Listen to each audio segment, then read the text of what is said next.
G'day. Welcome to the Agricoach podcast for families on the land who want to grow their family's wealth and prosperity across the generations. I'm your host, Ben Law, and I'm the financial bloke.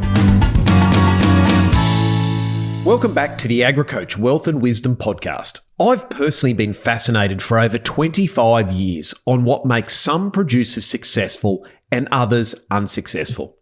James Clear reckons he knows, and he famously said in his book Atomic Habits, if successful people and unsuccessful people share the exact same goals, then goals cannot be what differentiates the winners from the losers. James thinks it's habits, and I totally agree with him. The thing is, you need to know the right habits to adopt and the wrong to avoid. Today, we're going to be talking about the habit of knowing your business numbers.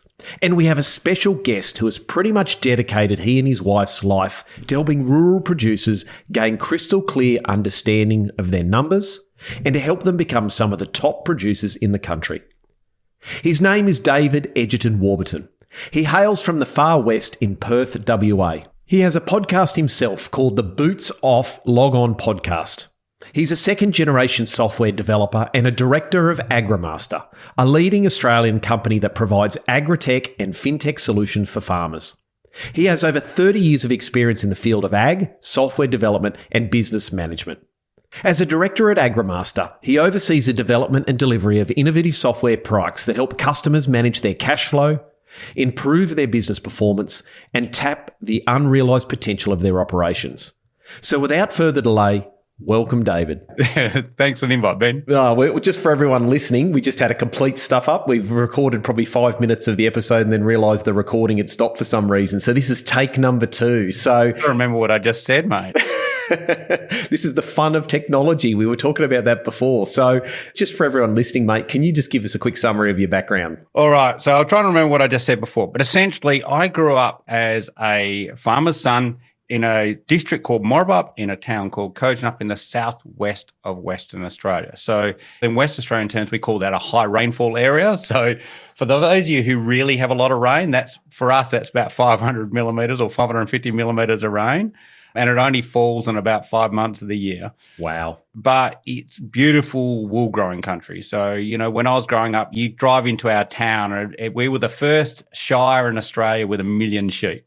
So it was classic wool growing country, So if you go down our main town, everyone has a big thing. Our big thing is a wool dray. So that's the sort of the environment I grew up in, just surrounded by, essentially we didn't grow a lot of grain at the time. We grew enough grain to feed sheep, really. So my dad really wasn't into machinery, which I changed when I took over.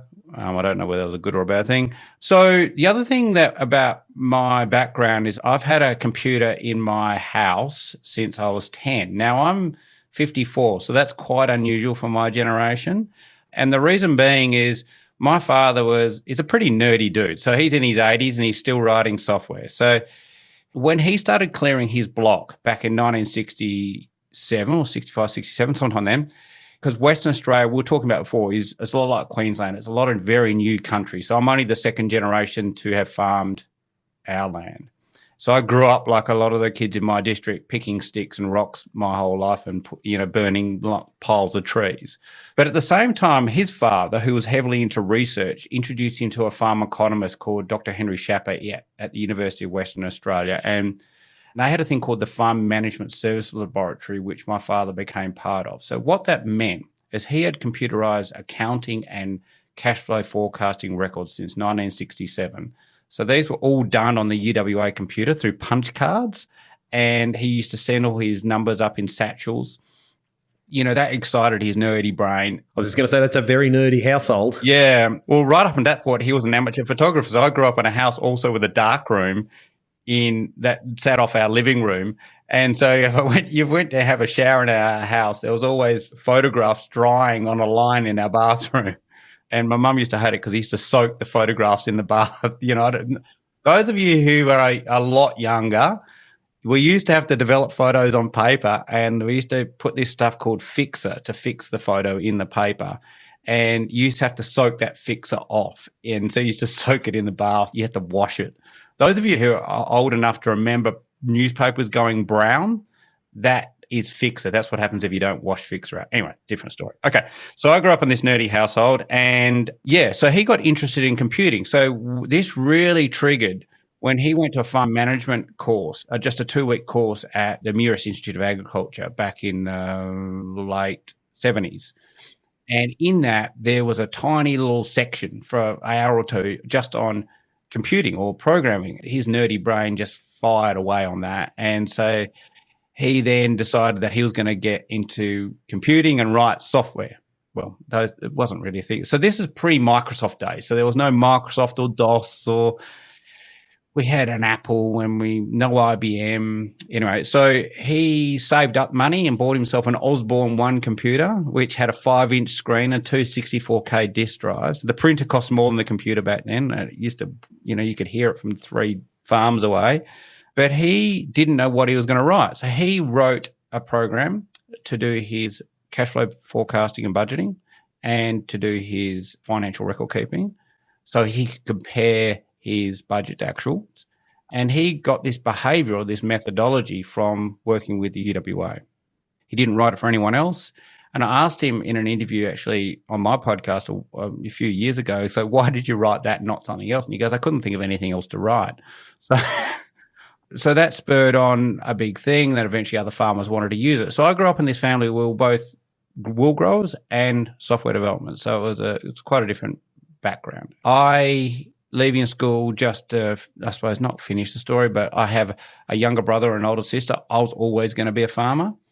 And so I went to Muris and did a Muris Institute of Agriculture, which is part of Curtin University in the time, and did a Bachelor of Business majoring in ag. Flirted with the idea of being an ag advisor, but I ended up back on the farm. And because my dad was more interested in software than farming, I got to take over the farm ultimately when I was only 22. More intents and purposes, like pretty much full time. And I was able to do what I did because of basically benign neglect. But it allowed me. And then I was able to, like you do in your 20s, start really experimenting. I flipped us from nearly 100% wool to grain, started experimenting with canola back in the early 90s and grain. So if I look at my brother now, who was never going to be a farmer, who came back, he is now probably nearly 60% grain. I mean, the farm's much, much bigger these days, but he's nearly 60% grain, still wool growing. But, okay, then to finish, why am I a software developer these days? So I married my bank manager. So I met my wife. That's the hard way to get some extra working capital. Yeah. So back in 94, my father, my brother and I, who'd come home at that stage, my brother went to Marcus Oldham, and when he came home, we decided to buy the neighbour, and I met Nat in the process of buying that farm. And anyway, so we got married a couple of years later, and they closed the bank at the same time. So she was out of work. So she started working with my father, doing training, AgriMaster, and helping farmers with setting up their books, their cash flow, their internet banking, working heavily with the banks, etc. And then I started helping her out because the business started growing. And then we decided, okay, we're going to have a family one day. Well, we wanted a family at some point, so we better start growing the business. So we turned it into a training company, had 7 staff training farmers on everything from internet usage to financial management and setting up their accounts all over Australia. And we accidentally became the biggest distributor of my father's software. So my father, who was never interested in the software business, had been distributing his software through another company for 16 years up to that point. And so we just went to my father and go, oh, like you do when you're like 28, I reckon we can do a better job of this. How about we merge our training company and your software together and make it a bit of a succession thing, and we'll hire some real software developers, which the hubris of the time, and we will, take it and turn it into a whole professional company. And that's where we are today. So my wife and I started that I left farming, which my father was shocked at, and we moved to Perth with our 4-month-old son at the time and merged our training company and my father's software together, started hiring staff. And that's the start of the business we are in today. So, wow. So now we have a national software company. We develop still financial management, everything, cash flow forecasting, all the accounting side, the payroll side, support, training, the whole shooting match. Our dev team's now about 8.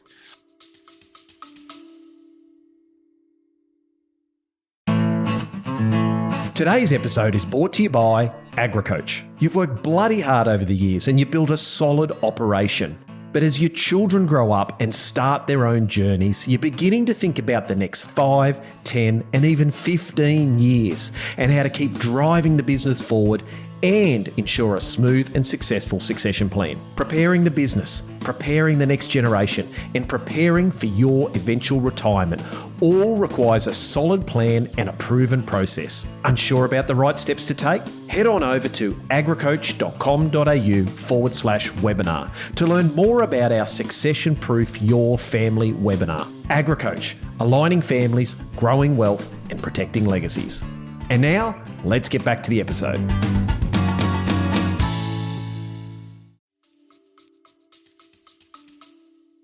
And, at the time, it's like most people who start a business. I'm glad if I knew what I knew now, then I would have never done it, or we would have never done it. I think that's a very common statement from business owners. I know when I sold my financial advice practice at the end, I remember saying to my wife at the time, if we knew what we knew now, back then, I'm not sure we would have started it. Oh, I always say, what was the first year of our business like? And I go, at the time, we were really excited. I remember starting the business. My father said, you better learn to fix your own computers because you'll never make enough money to pay someone to do it. And, love the support. Thanks, Dad. Yeah. But, within the first year, thank you to all the clients listening, we made a lot of mistakes. Nat and I have worked together both as a husband and wife, but also we call ourselves joint CEO of this business. So we've worked very closely together, like a lot of our farming customers do with their partners for the last 25 odd years. We made a lot of mistakes. I think we all do. We all do. David, what I want to dig into, mate, is it always amazes me the number of producers I meet who have no real understanding of the business numbers that they're operating in. A lot of them have got a rough idea, what's coming in, what's going out, but that's as far as it goes. And quite often, most of them would rather stick their hand in a hole that a brown snake just went down rather than get back in the office and work on anything to do with their business numbers. Is that the experience you found over time, mate? And why do you think that's actually the case? All right. So I'll probably say that, yes. I tend to find in general, this is a big generalization, the most successful people I've met in farming are bloody good at their numbers. They're really good at them, right? The other thing I find is as rainfall goes down, financial acumen and focus goes up. And I think that's really, I call that the how many years can I get it wrong before I go broke scenario. How much fat do I have in the system? And I generally find people with less fat in the system tend to be just driven towards their numbers more than those who aren't. Is that like through a necessity, mate? Like you see that if you're doing really, really well, you start to get sloppy with things and it doesn't really matter. But when you're down to the knife edge, you start to become far more sensitive to the details, and so you can see what's coming. Yeah, and I'd say over the period that I've been doing this, that I'd say our clients with the harshest environments and the toughest business environment have grown both financially and in scale a lot larger than the people who started with high rainfall, beautiful land, good numbers. That would also be leverage too, wouldn't it? People that are more highly leveraged have generally got to have a better understanding of their numbers. Yeah, so I think the trouble with numbers is that, to answer your original question, is one, people first of all think that they're not going to be good at it. So I'm not a psychologist, but as humans, we tend to avoid the things that we don't think we're going to like or we don't think we're going to be good at. And then we tell ourselves a bunch of stories or look for evidence to try and back up what we want to be true. In other words, it doesn't matter. Numbers don't matter. It's going to change anyway. There's no point because, it's all determined on the weather. And there's a whole heap of stories we tell ourselves, right, to give ourselves the excuse not to do it, right? And that's confidence avoiding. It's like I always say, we don't want to do it, so we find reason not to do it. But I think intellectually, everybody knows that. They know it's good for them. They know it's better to be good at their numbers. They know a lot of really good people who've become super successful are really good at their numbers. So it's not like, I don't think people don't know that having really strong and disciplined financial management is not the better business outcome. It's just they find a lot of reasons why they shouldn't do it. Yeah, it's like anything. We tend to shop around for the evidence we want to be true rather than look for the truth. And that's because change is hard. I think there's also this other thing. I think the financial expert industry have either consciously or unconsciously made finance look difficult. And it's not. It's really, really simple. I mean, this is simple stuff. It's not even complex maths. It's like year one maths, right? And people think, oh, they're an advisor, they're an accountant, they're this. And I need to defer to them because they're obviously so much smarter at me because they can do these numbers and I can't. No. If you're running a business now, you're so overqualified to do this already. It's ridiculous. You already have the intellect. Finance is easy, right? Look, finance at the margins is hard, like doing strategic advisory and tax planning and stuff like that's hard, right? And that's why you hire specialists in to do that work for you. But financial management at a farm management accounting point of view, like cash flow budgeting, doing your books, that sort of stuff, simple stuff. It's just 1 + 2 = 3. That's it. So I think a lot of people have been put off thinking that it's difficult, and it's not. I think it is difficult for a lot of people because a lot of them just don't know where to start and they don't have the right tools. So I think about when I do something around the yard, if I just take a screwdriver and a pair of pliers to go do a job around the house and then don't have the right tools to fix something, it's an awfully difficult job. But if I take the whole toolbox and I've got the right tool, it can be an easy job. And I sense that a lot of farmers and business owners out there just don't have the tools or the experience to be able to do that job. So it becomes far bigger in their mind than it possibly should be. Do you think that's right? Yeah, and it's also using the wrong tools. I see that more often than not, actually, rather than not using a tool. What's some examples of those? Sorry, David. Okay, people who think financial management on their farm is about tax. Yeah, they're tax reports that the accountant gives them. Yeah, okay. So can I just preface, your accountant is really important. Tax management and tax minimization, super, super important. I would say pay the best accountant you can afford to get that bit right. Right? So financial advice and tax planning and tax strategy is super important, but it's got absolutely nothing to do with farm management or farm financial management. They're completely different things. So when you're selecting tools that have got to do with farm financial management, to use a complicated term, there's these really two things. There's management accounting and tax accounting. They are not the same thing, right? So management accounting is, think of it as, I want to record these numbers to know how I'm performing as a business. So when I go to plan or change or whatever, I can see how much money am I spending on machinery, or how much, what return am I getting? Where am I getting most of my income from? You can ask it questions, a bit like Google, I suppose. You should be able to ask your accounting program numbers like you ask Google questions that tell you information about your business. If you're recording just for tax, you cannot do that because tax doesn't need much. It needs, sales, this amount, GST, done.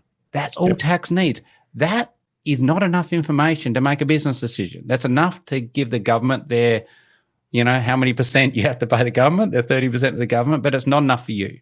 It's also incredibly misleading from a cash flow point of view, especially. Oh, 100%, 100%. And I think this is no one's fault. I think if I was your accountant, that's all I need. So that's all I'm going to ask of you. All I'm going to ask of you is for tax information because for me to do my job for you, that's all I need. But you as a farm manager, you need a lot more than that to actually perform at a high level, or even not to go broke or to control risk. And so if you're selecting a tax tool to do your farm financial management, it's technically correct. You will cover off your tax, but it is 100% the wrong product for you and your farm business. Because at the end of the day, every farmer, regardless of size, whether you're a small farmer or you're a very large farmer, have exactly the same challenge ahead of you. You have a limited amount of resources, capital, cash, let's call debt as part of your cash, labor, land, and everybody's limited regardless of the size. And you have to deploy that to maximize your cash return initially before profit and limit your risk every year. That's what you're doing. You're just making a strategy to deploy those resources in the most effective way. And all of those resources, regardless of what you do, are measured in money, right? The numbers is the only truth. There was an accountant once I listened to 30 years ago from New Zealand, and I love this. And he goes, after I'd just been bagging out tax, He said, yield is vanity and profit is sanity. And it always has. Well, I'd add to that cash flow is sanity. So you've got to have cash before you can have profit, right? And profit's a good thing. That's the one thing I find really important, David, is when I sit in meetings with accountants and families doing tax planning, the thing I always hate to hear is, oh, gee, David, you've had a good year this year. There's going to be a lot of tax to pay. Oh, we've got a problem. Oh, bloody oath.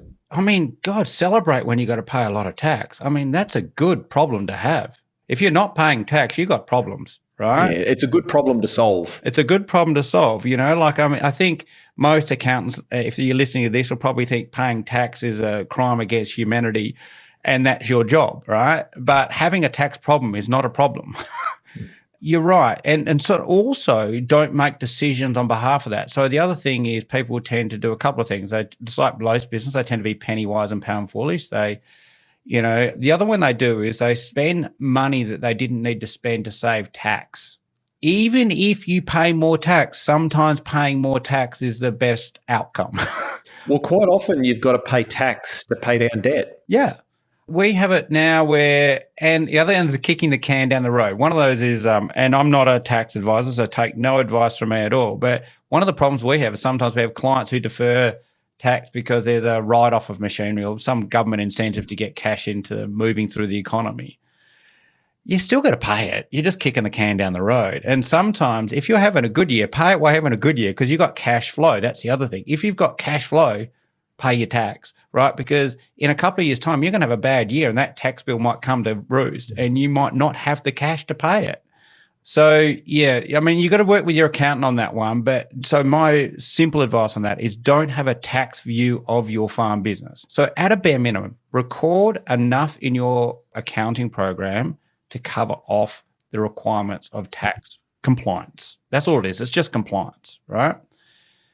But don't do it for that reason. It's a minor outcome of your business, not the reason you do it. So if you suddenly say, okay, I'm sitting here, how many hours a week, putting my numbers into my computer, I'm doing this for me, not for my accountant, not for the government. So I'm going to put in the information that is useful to me.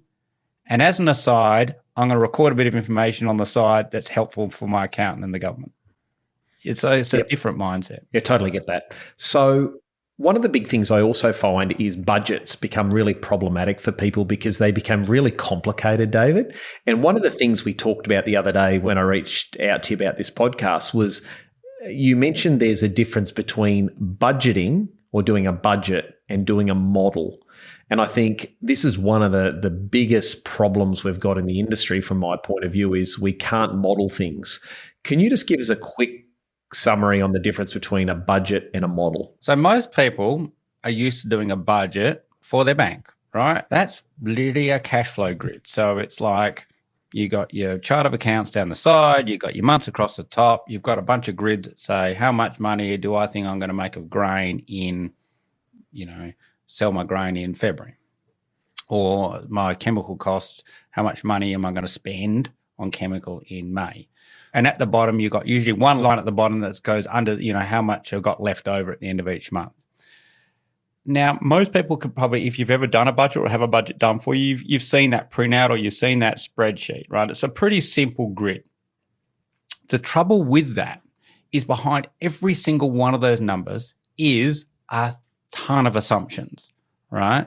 Now, if I wanted to say to you, how much money are you going to budget for grain income over the next 18 months, right?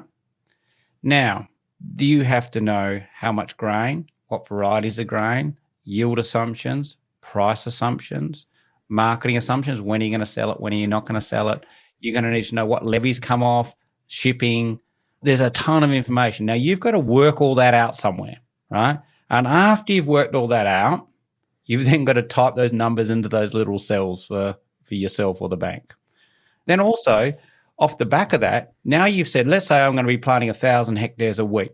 Okay, so what is the chemical cost? Well, everything's a derivative of those hectares. So then I go, okay, well, that means if I'm going to put on 900 mils of glyphosate and so many mils of chlorpyrifos or those sort of things, you need to know it's mils per hectare. And then how many applications and how many times do I have to drive over that and how much fuel am I going to use? And all these are derivatives of a production plan, right? Hectares, yield, etc.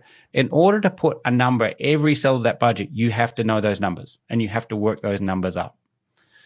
Now, if I say to you, you've budgeted this year to grow, 2 ton of wheat at $380 a ton, and you're going to sell it in these years. Okay, so your year is worse than predicted. It didn't rain till June. I want you to revise your yield down a ton because 2 of the paddocks you went into, you decided to plant canola there instead of wheat, Change all that. Honestly, absolute nightmare. This is why people's budgets don't become strategic documents, because once you've done all that work and put it into some sort of grid without a model behind it, it's essentially a one and done. And it's a nightmare to update. You just can't. You have to either pay somebody at large amounts of dollars per hour to do it for you, because they've got to spend you actually time. You've got to pay for time. Now that's going to be your time or someone else's time to do it, right? Now, humans being humans won't do it. I can guarantee you that they know the truth. In other words, I have to adjust this cash flow, right? But I won't adjust the cash flow because it's too hard. Or the argument comes that it's never accurate anyhow because things change and I can't model it that quickly. That's exactly right. And so this is one of the great excuses of not doing a budget. It's going to change anyway, right? I'd say the budgeting process or the modeling process, which I'll get into in a minute, is more important than the output, right? So it's like I'll go back, I was talking before about accounting. Doing your books is more important than your books being done. It's the process that's important here. So all the learning, like I say, 95% of the value in both budgeting and accounting or doing your books, let's not call it accounting, let's call it just doing your books, is in doing them, not getting them done, right? So modeling, what's the difference? So if you just take an application like ours, so we would call ourselves a financial modeling program that generates cash flows, statements of position, those sort of products, right? So if I sat down with any farmer in Australia and interviewed them, they have a production plan. They already have a production plan. Whether you develop that yourself, it's in your head, it's on paper, it's been given to you by agronomist or your stock advisor, you have a plan. You know those numbers already. And really what a model is that I'd sit down and I'd write down, okay, how much are you going to grow of all this? How many hectares of all that? What's your yield assumption? What is your marketing plan? And then that would automatically inform every other part of your model. So a few key variables you capture, which then pre-populates the whole model or the budget from there. And then all of your inputs, chemical, fertilizer, your spray applications, ear tags, everything is a derivative of that plan I've written down with you, right? And then it's just associating a cost associated with each of those inputs, right? Right through to change in value. And then each of those numbers, so that those subsequent little worksheets generate a number. You'll be spending this much on chemical, this much on da-da-da-da.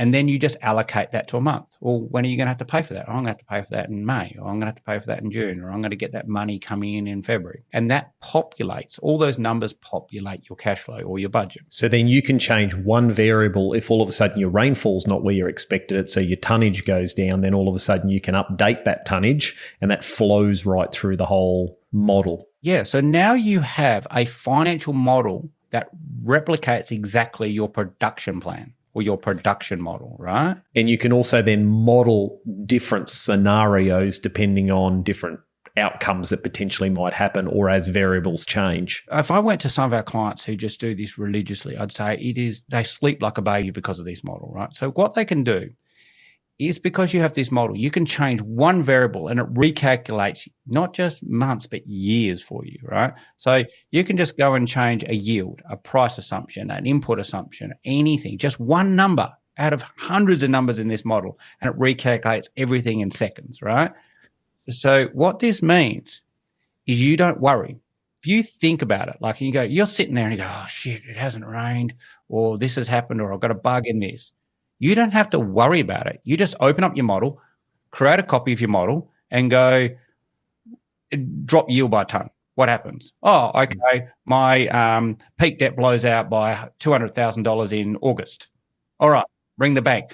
It is like a time machine, really. A bit like a non-magical crystal ball. It will tell you just by changing assumptions, what is highly probable to happen or what will happen in months and months' time. So you can ring your bank 4 months earlier and tell them we're looking at a blowout in the overdraft facility in 4 months' time. And you can back that up with your bank manager to be able to go, here's the clear numbers to show why I need this. And this isn't a management problem. This is just a cycle problem. Yeah. And it shows to the bank. So when I talk a lot to banks because the vast majority of bank finance, especially in states where we're dominant, is done through our application, is they say management, people always get assessed on a bunch of stuff when you're borrowing money. There's a risk margin that you pay. Yep.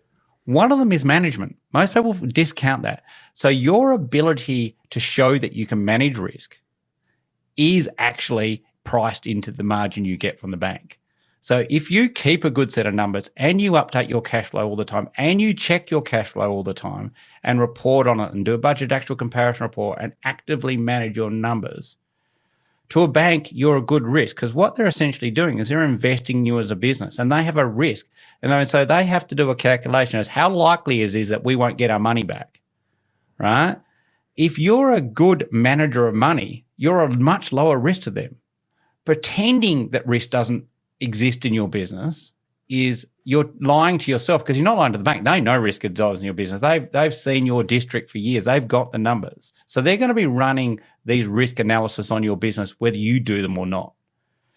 But if you're doing them, that is like a big, big tick because they're going, okay, this person recognizes the risk in their farm, their district, but they have processes in place to manage that risk. They have models. They can adjust those models. They're checking all the time. And that's where I saw a lot of people got really caught when the beef market last year really took a massive dive and interest rates went up.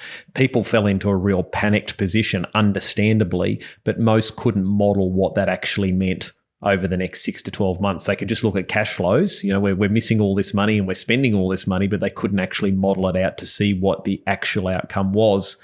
And I have to say, back when I had my financial advice business, that was the thing that saved me during the GFC and also when COVID first hit, was every day or every couple of days I'd go in and I'd remodel things in my budgets where I'd actually go in and say, okay, well, if this economic downturn happens, these are the variables. And then I'd actually model out worst case scenario. Mm-hmm. And I'd look at worst case scenario and I go, okay, well, I think that's worst case scenario. There's a 10% or 20% chance of that happening. What's my plan if that happens? And I have to say, as you mentioned before, I slept like a baby because I knew what worst case scenario was. And it also brings me back to, why I did that, David, was I remember Mike Tyson said, you know, you'll sleep a lot better if you've got a punch in the face plan. Like, what's my plan if I get punched in the face? And that's what we're looking at. And every farmer listening to this has been punched in the face numerous times. So it's not, if you don't have a getting punched in the face plan or a worst case scenario, you're in absolute denial, right? Or in panic. Yeah, because you don't know when it's going to happen, but you know 1 year it's going to happen because it's happened routinely before, right? So the beautiful thing about a model is that once you've put the effort into creating it, right? So we call it our full budgeting. Once you've created a full budget, you now can copy that year to year to year, and you can slowly adjust and improve the model, right?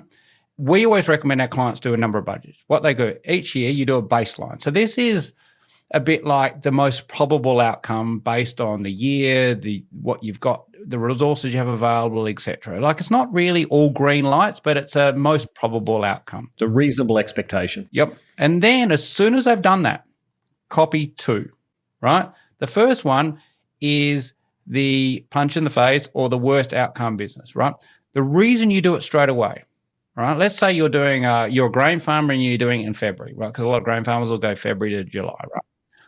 I'll keep on that farming analogy. Now, if you're a livestock or a horticultural farmer, you're going to be very different, right? But whenever you do your cash flow, copy it, do a worst case scenario. Now, what I'll do is go back and go, in what year was it horrible? It didn't rain. We got a lot of pestilence. We got something happen.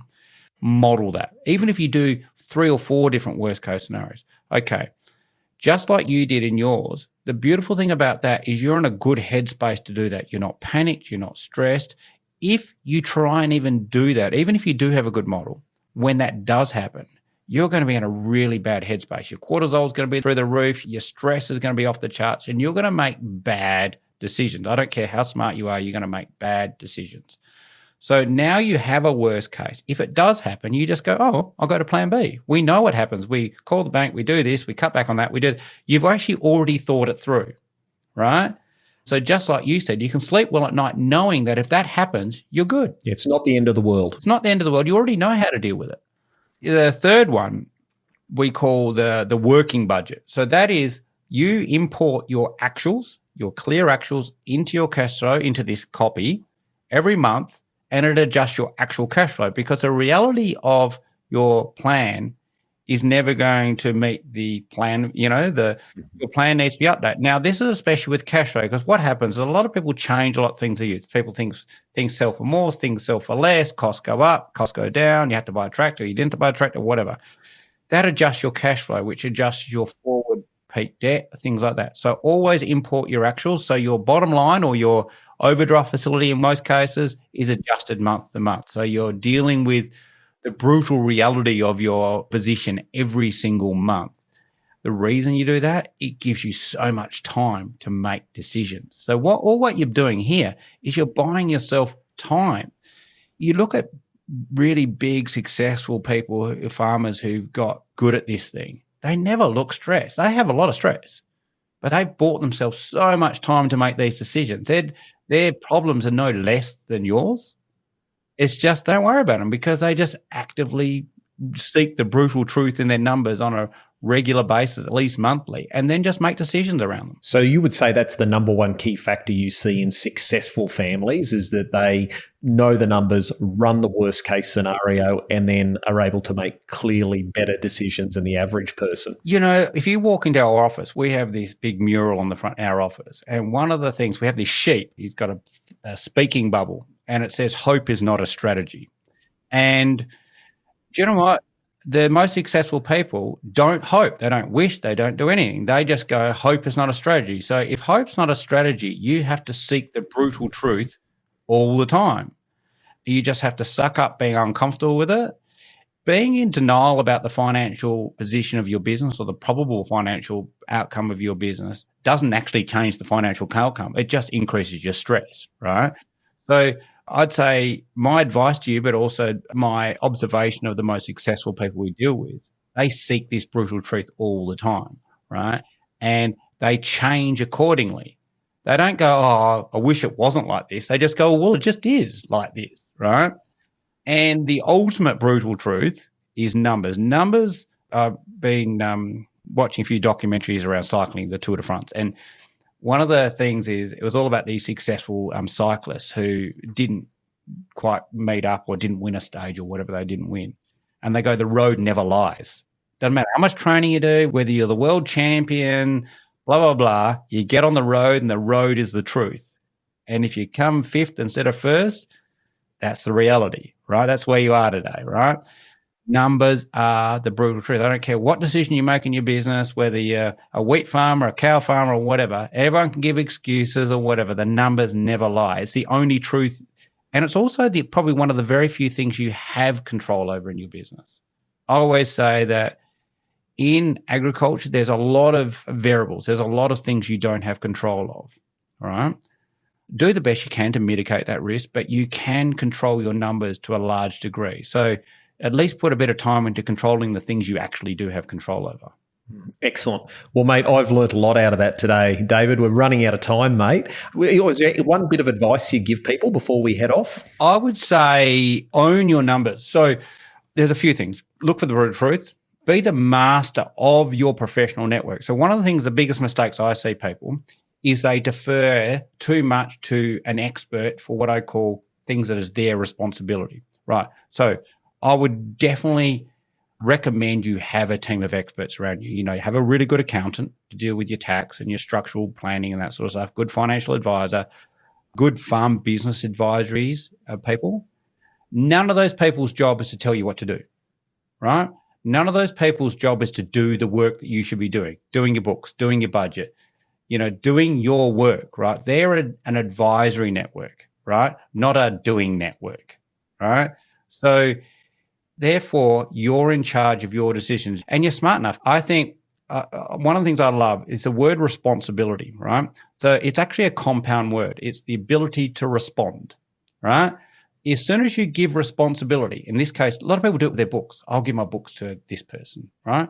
You've lost control because you've lost your ability to respond, right? So be really close to your numbers is what I'd recommend, and don't abdicate your responsibility to anyone else.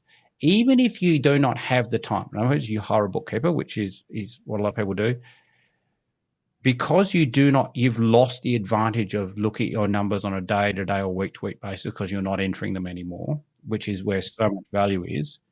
Okay, so if you've outsourced it to a bookkeeper, you've lost that natural advantage, right? Okay, now you have to do it a different way. So, for example, I don't do my own books, but what I do is you review your financials every week. You pull out a budget actual comparison report. You look at your numbers, you analyze stuff, or you ask your bookkeeper to run you a bunch of reports. You have to pay attention in a different way. It's going to be harder than doing it. It's much easier just to do them, but the second best option is to get the reports, right? And with budgeting, don't tell yourself this story that it doesn't matter because things change anywhere. So budgeting, do a good model, draw a line in the sand, right? So no plan will survive contact with the enemy. So this is the real world, to quote Helmut Moltke. So it is a bunch of expediencies, but you do have to draw a line in the sand. This is the most probable year, and then adjust from that plan. But if you have no line in the sand to begin with, you actually don't know whether you're going to go forward or back because you have no reference point. So a good model and a cash flow is the first stop, then review it every month. Do a budget actual comparison report. Look at those changes, make adjustments.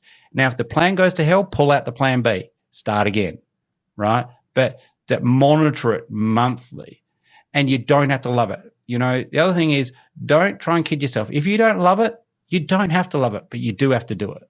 And you will sleep at night. So you might not love doing numbers, but you will love sleeping and making more money. So at the end of the day, and your only job really is to do two things: generate more cash and profit and reduce risk. And you can't do that if you're just guessing. That just I'll just leave you with hope is not a strategy. So you'll thank me for it. Just get deep into your numbers and you'll learn to love them, even if it's not for the process, but for the outcome. Yeah, I love that. I love that. One of the things that I always say is you've got to surround yourself with a rock star team, but you should always delegate, but never abdicate responsibility, which I think is a major mistake, which you're alluding to there with you abdicate all responsibility and let the bookkeeper or the accountant deal with that, or my bank manager will deal with that. You need to be all over the details, even if you don't actually do the work. Okay, so the thing is there, I just want to double down on that. You're paying the bills, right? If you're paying them, they work for you, not the other way around, right? So therefore, it is your responsibility. And yet, I love that. Never abdicate responsibility. You're giving away control, and you're increasing your risk, exponentially. But do have that team. Don't not have that team, but do not abdicate responsibility to them ever. Now, where can people find more about you online? And also tell us a little bit about the podcast quickly. Oh, yeah. So we met up because we have similar. So I have a podcast every fortnight called Boots Off Log On. And really, I interview leaders from within agribusiness, from financial stuff like we just talked about today, but even leaders within different business units. So it's a farm business podcast, I suppose, and leadership podcast. But that's I'd call it my hobby. Your passion project. My passion project. I do love it. And that came about because, like you, Ben, I get to speak to a lot of amazing people at events all around Australia. And I was talking to these people and go, wow, everyone else in agriculture needs to know these people, their wisdom, their stories. So my podcast really came about for me capturing those stories of these amazing people and sharing that with a broader network. So yeah, Boots Off Log On. If you just Google that, you'll find it. Or us as a company. So obviously we're a software development training and support company for doing everything I've just talked about today, helping farmers become financially legends. I mean, we say our purpose is, here's the thing, we always say that profitable farmers will feed the world. So unprofitable farmers won't feed the world, because if without profit, you can't grow. Without grow, you're not going to feed anyone, right? So our job is to make you more profitable and make you more risk. So agrimaster.com.au, if you want to find us online, you'll also find the podcast link there. There's a ton of resources there if you want to do it. Even if you're not a client, there's a ton of resources you can lose, but do. And listen to the podcast, give me some feedback. It's always good as a podcaster and a vendor to get some feedback. Absolutely, mate. Always love it. And for me, just as we tie this off, that's exactly why I love doing this. I get to meet great people. And when I reached out to you, I thought, I reckon I can learn a fair bit off David, and I reckon all the listeners can too. So that's the value of the podcast. So I just want to say thanks very much. I love the podcast. I've listened to a number of episodes. I know you've had your wife on there where you did the one, the pair of you, which was quite interesting. And the real expert. Yeah. The number one co-CEO. The number one co-CEO, yeah. So I think our relationship at work is a lot like at home. There's the person who pretends to be the boss, and then the actual real boss. Yeah, exactly. The boss. The boss, yeah. And she's actually I'd say the poster child for everything we've talked about today. This financial acumen and discipline. And I think that's the last bit. It's hard for everybody, or it's difficult for everybody. But I think you mentioned once to me the thing about James Clear and habits, for example. I would say, I just leave everyone with the idea is to make I believe financial management in your farm business any business is like critical to a successful business. Develop a habit around it, build a routine around it, and don't give yourself excuses not to do it, even on a good day. So just build a routine. And I'd say Natalie, and the reason I interviewed her, if you want to listen to her, she, I think, number one podcast, I think the number one episode, just the routine and discipline she has around financial management is just a good template for everyone to copy. Awesome. Righto, David, we're out of time. Thanks very much for today. Good on you. Thanks, Ben. Thanks for the time. Well, just before we finish up, just a couple of key points that I wrote down. There was some real gold nuggets towards the end. Number one is essentially David was saying delegate, but don't abdicate responsibility. You don't have to love doing the numbers, but you do have to do it. It's part of the responsibility of running a good business. And the second point is if you can run a model and do scenario modeling where you do, your baseline, your best case, worst case, that's going to help you sleep at night so much better. It used to work for me in the financial advice practice, and I think I want to really ram that one home is if things aren't going perfectly, you don't want to be running your budgets then or your models then. You want to be doing it when things are going really well so you know what's going to happen and you've got some context around it, and the cortisol, as David mentions, not flowing through your body. Now, if you've got any questions, by all means reach out, ben@thefinancialbloke.com.au, and I'll see you in 2 weeks' time.